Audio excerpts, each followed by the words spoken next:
Madurai style mutton Cola உருண்டை எப்படி பண்ணுறதுன்னு பார்க்கலாம். ஒரு 1/2 கிலோ அளவுக்கு மட்டன் நான் வந்து எலும்பில்லாத மட்டனாக எடுத்து சின்ன சின்ன பீசஸாக இந்த மாதிரி கட் பண்ணி வச்சுருக்கதை நல்லா அலசிட்டு தண்ணி எல்லாத்தையும் வடிச்சிடணும். ஒரு துளி தண்ணி இல்லாமல் வடிச்சிட்டு குக்கரில் சேர்த்துருக்கேங்க.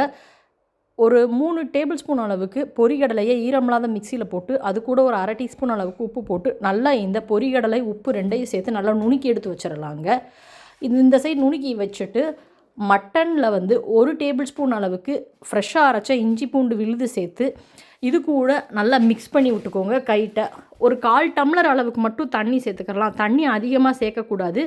இதை குக்கரில் மூடி விசில் வச்சு இது ஒரு 3 விசில்லேருந்து 4 விசில் விட்டு நம்ம ஆஃப் பண்ணி எடுத்துடலாங்க. இங்கே அரைக்கிறதுக்கு பார்த்தீங்க அப்படின்னா நம்ம 1 டீஸ்பூனை விட கம்மியாக ஒரு 1/2 டீஸ்பூன் அளவுக்கு வந்து ஈரமில்லாத மிக்சியிலே போட்டிருக்கேங்க. சோம்பு ஒரு 1/2 டீஸ்பூன் அளவுக்கு, சீரகம் ஒரு 1/2 டீஸ்பூன் அளவுக்கு, தனி மிளகாய் தூள் அது கூட நான் கம்மியாக தான் சேர்த்துக்கிட்டே 1/2 டீஸ்பூன் கம்மியாகவே, பட்டை 2 பட்டை, 2 கிராம்பு, 2 ஏலக்காய், கொஞ்சமாக வந்து வாசனைக்கு கல்பாசி இதெல்லாம் போட்டு சின்ன சின்னதாக நறுக்குன தேங்காய் சில்லு ஒரு 1/2 சில்லு தேங்காய் இந்த மாதிரி நல்லா பரப்பரன்னு அரைச்சி எடுத்ததில் மட்டன் ஆல்ரெடி வேக வச்சோம் இல்லையா, அந்த மட்டன் பாருங்கள் நல்லா வெந்து வந்திருக்கு. இதில் ஒரு துளி கூட தண்ணி, அதாவது மட்டன் சாறுன்றது இருக்கக்கூடாதுங்க. அந்த மட்டன் சாறு நீங்கள் குழம்பு வச்சுருந்தீங்கன்னா அதோட ஊற்றிடுங்க, இல்லை ரசத்தோடு ஊற்றுனீங்கனாலும் டேஸ்ட்டாக இருக்கும். தண்ணின்றது ஒரு துளி கூட ஊற்றக்கூடாது. நான் இதை வந்து நல்லா இந்த மாதிரி வலுவலுன்னு அரைச்சி எடுத்துகிட்டு, வெங்காயம் ஆப்ஷனல் வேணும்னா நீங்கள் சேர்த்துக்கலாம், இல்லைன்னா ஸ்கிப் பண்ணிடலாங்க. என்னமோ தெரியலை இங்கே ஃப்ரான்ஸில் நான் வீட்டுக்கிட்டக்க வந்து புதினாவும் கிடைக்கல, மல்லியும் கிடைக்கல. 4 கடையில் தேடிட்டேன். வார சந்தையில் எப்போதுமே இருக்கும், அதுவுமே இல்லை. வெயிலுக்கு எல்லாம் மயங்கி விழுந்துருச்சுகளா என்னன்னு தெரில. அதனால நம்ம இன்றைக்கி மல்லி புதினா மல்லி கருவேப்பிலை 2மே இல்லாமல் தான் செய்கிறோம். எப்போதுமே நம்மகிட்ட கருவேப்பிலை இங்கே இருக்காது. நீங்கள் வந்து நல்லா பொடியாக கருவேப்பிலையை கழுவிட்டு நறுக்கி இதோட சேர்த்துட்டு நல்லா கை நிறைய கொத்தமல்லியை வந்து கழுவிட்டு பொடியாக அதோடு சேர்த்துக்கோங்க. உப்பு வந்து ஒரு 1/2 டீஸ்பூன் அளவுக்கு நான் செக் பண்ணிவிட்டு சேர்த்துக்கிட்டேங்க. சேர்த்துட்டு இந்த வெங்காயத்தோடு நல்லா நொறுகு இந்த மாதிரி கையில் வந்து பிசைஞ்சு எடுத்துக்கோங்க. கட்டாயமாக இது வந்து சின்ன சின்ன உருண்டைங்களாக உருட்டினீங்க அப்படின்னா ஒரு 20லேருந்து 30 உருண்டை நம்மளுக்கு தாராளமாக கிடைக்குங்க. இப்போ மிக்ஸ் பண்ணிவிட்டு இந்த பொரிகடலை நம்ம நுணுக்கி வச்சுருக்கோம் இல்லையா, அதில் வந்து பாதி பொரிகடலை மட்டும் தான் போட்டுக்கிருக்கோம். மொத்தமாக போட்டுட்டோம் அப்படின்னா நம்மளுக்கு உதிர்ந்து வந்துடும். பொரிகடலை ஜாஸ்தியாகிடுச்சுன்னு வச்சுக்கோங்களேன், கோலா உருண்டை சரியாக வராது. ஒரு பைண்டிங்காக தான் இந்த பொரிகடலை நம்ம சேர்க்குறோம்.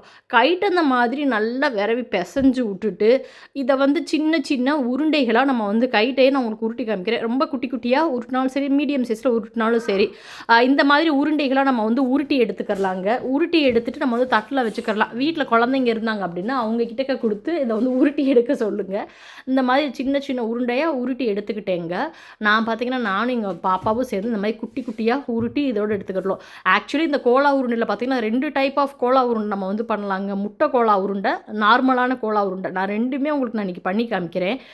ஒரு தட்டு வச்சு இந்த மாதிரி சின்ன சின்ன உருண்டைகளாக நம்ம உருட்டி வச்சுருக்கிறது எல்லாத்தையுமே இந்த மாதிரி தட்டில் எடுத்து வச்சுட்டு ஒரு 5 நிமிஷம் அப்படியே விட்டுட்டு சைடில் நல்லா எண்ணெயை காய வச்சுட்டு நம்ம வந்து எப்போதுமே கோலா உருண்டை போடும்போது ஹை ஃப்ளேமில் வைக்கக்கூடாது, மீடியம் டு லோ ஃப்ளேமில் தான் வைக்கணும். இல்லைனா வந்து கோலா உருண்டை வந்து டக்குன்னு வந்து வெளியில் வந்து கரிஞ்சிரும், உள்ளே வந்து பார்த்திங்க அப்படின்னா வேகாது. அதை மட்டும் கொஞ்சம் மைண்டில் வச்சுக்கோங்க.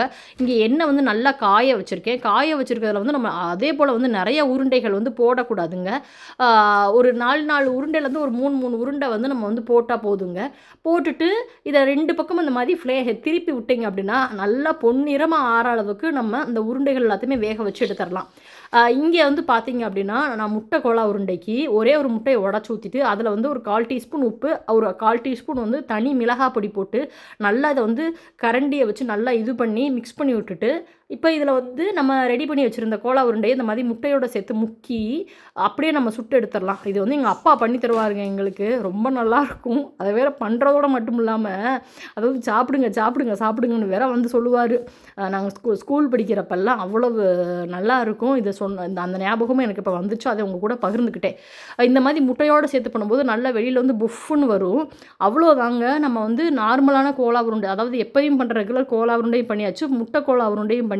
இது 2யுமே நீங்கள் வந்து உங்கள் குழந்தைங்களுக்கு வந்து செஞ்சு கொடுங்க. உண்மையாகவே வேறு லெவலாக இருக்கும். கையை கழுவிட்டு தொட்டிருக்கேங்க, அது எண்ணெய் எதுவும் கிடையாது.